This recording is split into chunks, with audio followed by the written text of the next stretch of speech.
Hey everybody, welcome back to another Meaningful Monday. Hope everyone had an awesome weekend.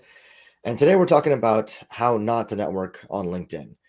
I don't know about you guys, but I get a crap ton of just frankly spam on LinkedIn, also by email, honestly. It just, and phone calls. It's just it doesn't end really.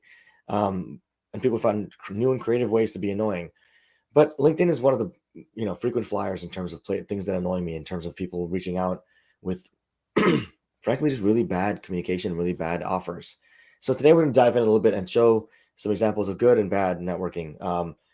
Mostly bad, honestly, but we'll talk about why it's bad. We're not just going to criticize the heck out of people. We're just going to show what people do and why it's not really a good approach and how they can tweak their approach to be a little better. So let's jump in right in. All right. So this is my actual LinkedIn, as you can see. Um, to start off, we'll start with the one right at the very top. So Kimikawa Alexander reached out. Hi, Drew, looking for connect with professionals in new ways to network virtually and get to know each other. Now, this is actually not horrible. It's definitely not the worst one I've seen. We'll get to those in a moment. But this one actually was pretty straight to the point. It's fine. I don't think it's bad. I actually would be inclined to at least talk to her and find out more about it. The virtual assistant thing, that's what really kind of what turns me off, honestly, because I don't really want a virtual assistant right now.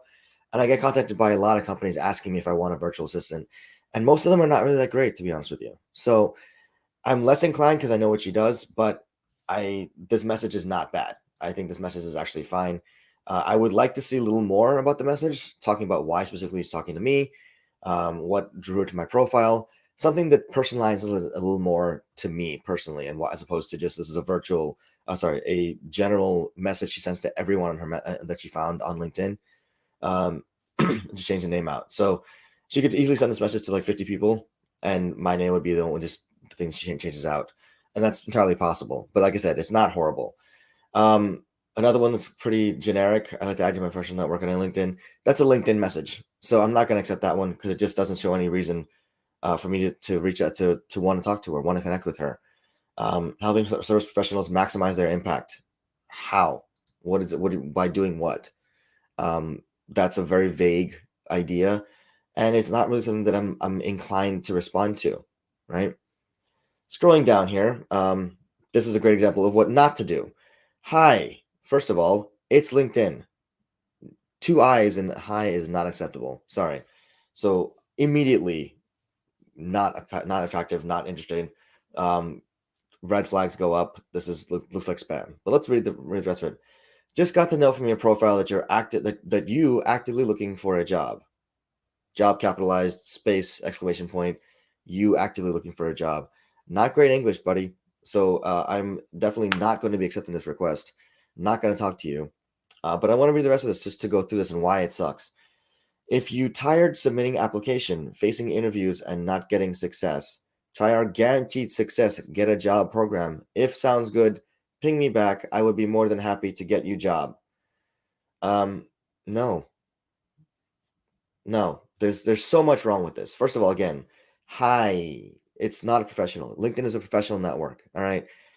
I might sound like an old school stickler at this point, but look, it's a professional network. We're here to network for professional reasons.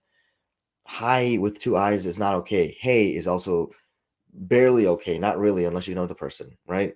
So that's first of all, like I said, red flag. Secondly, proofread your messages. All right. Even if you're going to send the same spam message to 50 people and want to be a douchebag about it, fine. At least use proper grammar. At least get it proofread by someone who knows English and can connect with folks or knows the language you're trying to network in, right? I'm not trying to be an English snob. If you're connecting with someone in another country who speaks a different language, be proper in that language. All right. Know your audience and structure your messages so that they are professional in whatever language you're going to be networking in, whether it's English, Japanese, Chinese, Mandarin, Cantonese, Dutch. It doesn't really matter, but it matters how you come across. This is not a professional message. All right. Capitalizing random words like job, not, guaranteed success. No, again, that's just shows unprofessionalism. It screams unprofessional, right? It screams spam. I'm not appealed. I'm not. This doesn't appeal to me at all. Um, Grammar is very important. Understanding who you're talking to is very important. There's no name in this message, so it's very clearly not dedicated, not sent to me. I'm not going to report as inappropriate. I'm not that much of a dick, but I do want to just I want to reply just to be like, hey, fix this, but I'm not going to because it's just I don't want to engage. Ignoring that. And I don't know this person. Let's see. Okay, so Jared Polak says, no, we don't have information common. I'm fans of the coaching industry. Always interested in growing my network, so if you're open to I'd welcome your connection. Best Jared. Cool. Okay, this is actually not bad. So this is another example of not bad. Not amazing, but not bad. Here's why. One, it talks to me. It's my name, right? That's fine. Small thing, but matters as opposed to the hi before. I noticed we have many connections in common. That's a really easy in, honestly, because if we do, which we do, we have 20 connections in common, according to this right here. You'll see who you have in common here, right? So I have 19 plus the first one they mentioned. So we have 20 connections in common. So we do have a lot of connections in common. We're both fans of the coaching industry. Yes, that's fair. I agree with that. Now, do I want to connect with this person? Probably not, given the whole thing, right? We empower business owners to double and triple their revenue. This is going to be a sales conversation. Not open to it really, because I'm pretty sure it's going to be a sales conversation. That's the way I'm looking at it from my point of view as a person being approached. That's the way I'm seeing this, right? If it was just the message alone, and this wasn't his "we empower business owners to double and triple their revenue," I would probably be more open to it, honestly, right? These kinds of phrases, depending on how you frame it, can come across as really salesy or that kind of thing. And you know, from the message doesn't sound salesy. Honestly, it doesn't. But I would like to see more, honestly, in the message. Again, more specifically talking to me. You can send this same message and copy and paste it and just change the name out to every coach in a group, right? And the same thing would be applicable. So I want something that's more specific to me. When you're approaching someone to have a conversation with them, to make a connection with them, contextualize it in a way that they know that this person knows who I am, knows why they're approaching me specifically, and not just anyone, not just going to approach everyone in the world, right? This doesn't do that. So I'm not going to accept this request. Actually, I'm going to ignore. But again, not horrible. It'd be great to connect here on LinkedIn. If you're open to it, we'd love to learn more about you and what you do. This is, again, not bad. I love this line. We'd love to know more about you and what you do, because it shows some curiosity. I'm probably not going to accept this request anyway, still though, because there's no reason that they're reaching out to me specifically. Again, if it said something like, and to tweak this a little bit and be more constructive about it, if it says something along the lines of, hey, I saw your post or saw your comment on X post or whatever, right? Or I saw the post you made about this that this really resonated with me. I'd love to know more about what you do. That's different, right? That's contextualizing it again in who I am and something that I believe in, something that I've talked about that this person saw. It'll answer that question of why are you reaching out to me specifically, right? That's what I ask myself all the time when I get these questions or these LinkedIn requests, is why are you reaching out to me specifically? Why does it matter to me? It matters to me because I saw this post that you posted. Okay, cool. That resonates with me, right? I know this person actually knows who I am. It's not just a spam message. So I'm more inclined to accept the request and have a conversation with that person. If it's too generic, I won't, right? So when you're approaching folks on LinkedIn, make sure you understand where they're coming from, what they're looking for, right? Let's see here. All right. Hey, Drew. Hey, again, the hey thing. Yeah, it's fine. I know we don't know each other, and I don't hope you don't mind me reaching out to connect with you here on LinkedIn. Profile looks pro, and I'd love to follow your work. Okay. Too generic. Honestly, too generic. The hay's not. I don't mind the haze much here. Again, I'm not that much of a stickler that I give that much of a crap. High, no. Hey, fine. Acceptable. It is what it is, right? This is fine as an opening. I know we don't know each other. I hope you don't mind me reaching out to connect with you here on LinkedIn. LinkedIn is one word, by the way, but that's fine. I need more. Your profile looks pro, and I'd like to follow your work. Why? Why do you want to follow my work specifically? What about my work, about me specifically, is what you want to follow? I need to know more, right? I want to know that this is not just a generic message you're pasting to everybody in your network or everyone connected to somebody in your network, right? Otherwise, it just simply is going to be that. That's the way I'm going to contextualize this in my head. Hey, Joe, would like to join your professional network. Cheers. No. Sorry. I need to know more, right? Any discerning professional, especially business owners nowadays, they're not going to respond to this. This is not going to happen. It's not unless you've had a conversation with that person. And it's a generic message. It's way too generic. Even with my name in there, it's still generic. Again, you can copy and paste. Hi, Drew. How are you? I see you help companies identify weak points and solve business challenges. I help business more efficient too. Let's connect, have a call. What do you think? All the best, JP. This is better, right? This is better. I honestly, I think again, I think this is going to be a sales related thing, but I'm interested to learn more because it contextualizes in what I do, right? Like, yes, I help a business identify weak points and solve business challenges, right? But I want to know, I do want to know a little more about how you found me, why you're reaching out to me specifically. I would respond and probably have a conversation over this messaging app first and find out more about what they're looking for and why before I actually schedule a time with them.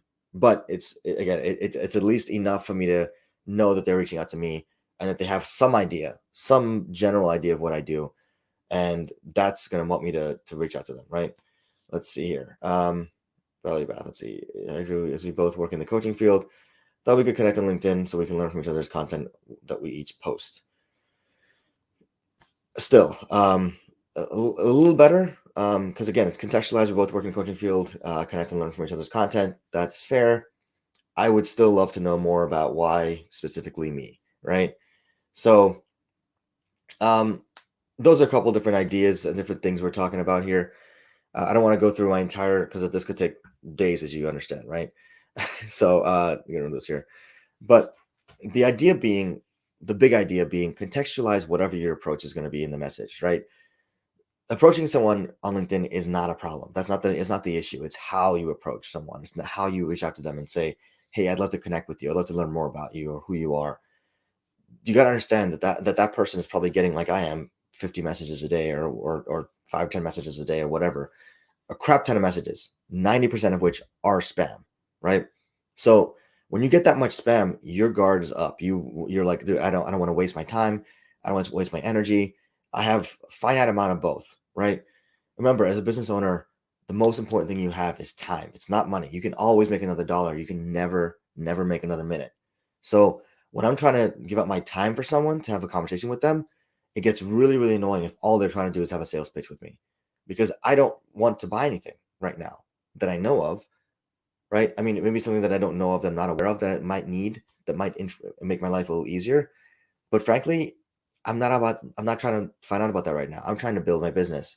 I'm trying to make sure that I take care of people in my network, right? They're priorities that I have right now that don't include being sold to. And I'm pretty sure most people out there would agree with that. So be really, really mindful of how you come across on LinkedIn, on any messaging, frankly, email messaging as well. I got an email a while back from someone who reached out to me and asked me, they reached out to me at my drew@9leadership.com email address, right? My business email address, and asked me if I have a website and if I would be interested in talking to them about how they could design a great website for me. And then they listed all the things that they do with websites. They emailed me at my business email address to ask me if I had a website. The URL is right there in my email address. All you have to do is type that into Google or a search bar or URL bar, or whatever you want to say, the address bar, and find out, does this website exist? Simple as that. It's one step. Two, if you're caught hitting the enter key, right? And they didn't take that step. They didn't take the time to do that. That screams to me laziness, lack of motivation, not motivated to actually do some minor groundwork before reaching out to folks. That's just a blanket email that person sent to a bunch of people. And I'm not okay with that. That's laziness, right? At the basic level. Now, if you go to someone's website and say, "Hey, I saw you have a website, and here's some things I thought you could improve on your website." Presumptuous a little bit, but it shows you did some legwork. It showed you start out with the idea of, I'm going to deliver value to this person. I'm going to show what value I can bring to the conversation, and then let that person decide at that point. That's a different approach. That's awesome, actually, right? Not everyone's going to respond to that, understand, right? Some people will take offense. Some people will get whatever, like, "Oh, I can't believe you said that," whatever. But someone who's discerning will be like, "This is a different approach than I've seen," right?